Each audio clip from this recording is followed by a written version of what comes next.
Let me ask you something. What happens when the most feared soldiers on Earth suddenly realize they are not the most dangerous men in the jungle? What happens when Navy SEALs, the pioneers of unconventional warfare, the authors of the modern Special Operations Playbook, encounter allies so efficient, so invisible, that American doctrine itself begins to look clumsy? When 80-pound rucksacks, cutting-edge radios, and overwhelming American firepower are quietly outperformed by 4 Australians carrying 40-pound packs. And nothing else. No antennas. No excess ammunition. No technological safety net. April 1967. Nha Be Air Base. Vietnam. This was the moment American confidence cracked. This was the day elite warriors learned that the most lethal weapon in Vietnam was not a gun, a bomb, or a radio. It was silence. And the Australians had mastered it for decades. You think you understand the Vietnam War. You don't know this story. The helicopter settled onto the tarmac at Nha Be, rotors fading into stillness. 4 men stepped out, calm, unhurried. Their packs were small, almost laughably small by American standards. No visible radios. No heavy weapons cases. No crates of ammunition. No excess gear stacked behind them. Inside the operations building, Navy SEALs stared in disbelief. Someone must have made a mistake. Maybe this was an advance party. Maybe the real equipment was coming on the next helicopter. It wasn't. What those 4 Australians carried was not a stripped-down load for a short patrol. It was everything. Everything the Australian Special Air Service Regiment believed a soldier needed to survive. Move, fight, observe, and disappear in the jungle. For weeks at a time, their entire philosophy of war weighed half as much as the American standard loadout.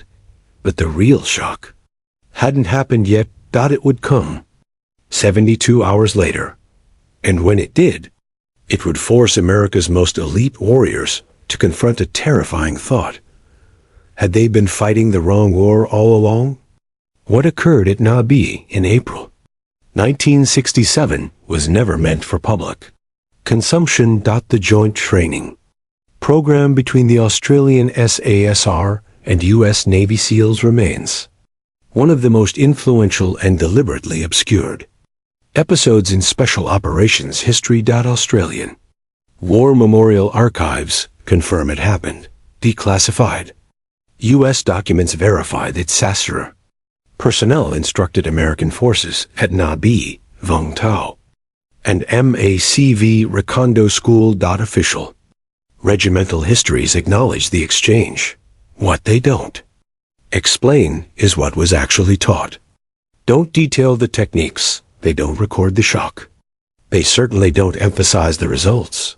What little has been released suggests something deeply uncomfortable for Pentagon planners, then and now, a small allied nation, with a fraction of America's resources, had perfected jungle warfare methods that consistently outperformed the most technologically advanced military on Earth. Not by inches. By orders of magnitude. American Special Operations Doctrine in 1967 represented the peak of Western military thought. The SEALs at Nha Be had survived Hell Week, 5.5 days of controlled suffering designed to break the unbreakable. They were masters of demolitions, parachute insertion, underwater operations, and close-quarters combat.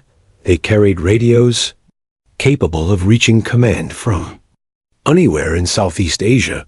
Their rucksacks weighed 80 pounds. Every ounce was justified by doctrine hardened through world wars. The philosophy was simple.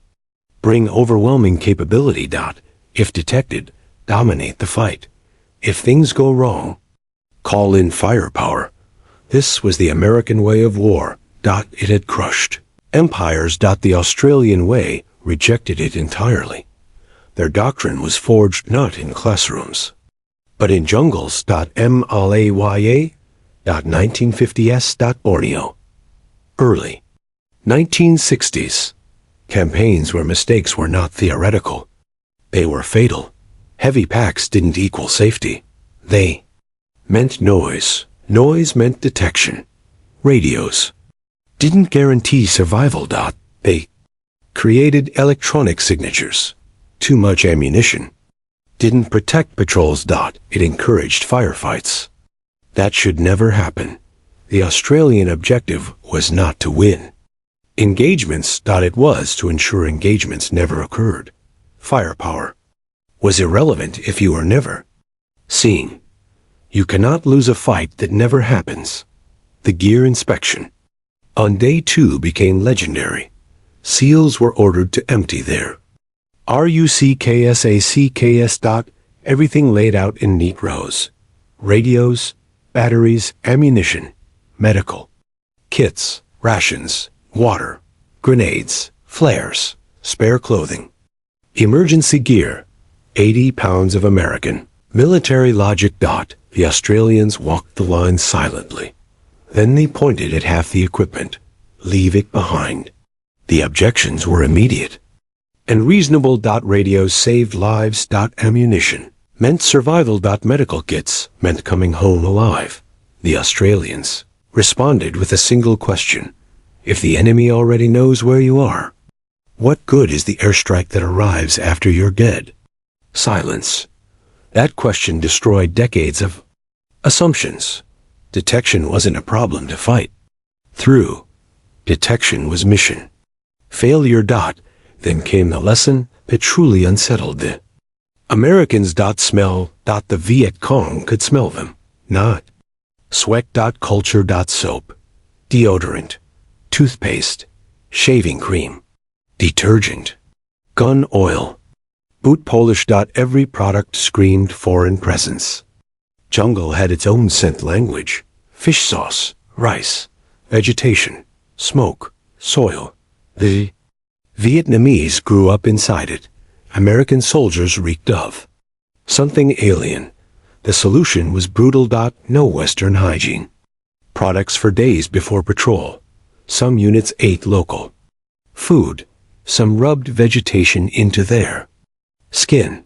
Some used fish sauce. The goal wasn't to mask smell. It was to belong. Then came movement, the sasser shuffle. Agonizingly slow. Inches at a time. Every footfall deliberate. Every step evaluated. What Americans crossed in minutes took Australians hours. But the enemy never heard them, never saw them. Never knew they were there. And finally, the ambush. American doctrine. 50 meters. Australian reality. 15. Close enough to hear. Breathing. Close enough to smell food. Close enough that no shot could miss. And when it was over, no survivors. No reports. No answers. Just silence. The deadliest weapon in Vietnam. And America learned it from 4 men with 40-pound packs.